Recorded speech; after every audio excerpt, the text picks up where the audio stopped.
Hello bos, selamat petang, saya Mr. Pang. Hari ini kita gerai pun ada masuk yang kereta ni. Jarang nampak lah. Tahun 2013, Audi Q7 3.0 cc. Ini auto lah, quattro punya. Okey, harga jual 22,800 saja. Boleh nampak cat dengan lampu banyak cantik. Dia punya warna lepas tu campur groom, banyak cantik dia punya sarung. Okey, quattro lah ini. Harga jual 22,800 saja. Tayar Michelin tahun 2023. 20 inci. Original sport rim Audi. Belakang pun sama Michelin juga. Biasa pakai macam ni kereta orang banyak kaya punya. Orang banyak kaya punya. Okey, dalam macam ni.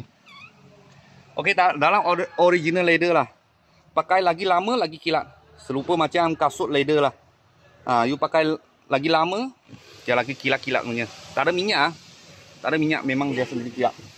Bos punya speaker, pedal shift memang ada bagi you. Mileage dia dekat 200 lah, 198,000. Okey. Lepas tu dalam macam ni lah, push start button. Ini isap rokok punya lah, 12 watt boleh cocok, itu cas handphone. Dia buka ini box punya button kat sini. Okey. Dia tak ada tak ada handle kasih tarik punya. Kereta ni besar punya SUV dia boleh duduk 7 orang Boleh duduk 7 orang. Dia punya seat belakang sini 3. Last kali belakang 2. Oh ya, banyak gerak. 2. Lepas tu depan 2.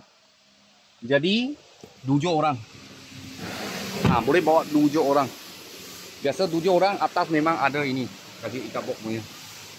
Tapi dia sisi besar 3.0 quattro. 3.0 turbo 3.0 T. Memang banyak horsepower, banyak besar.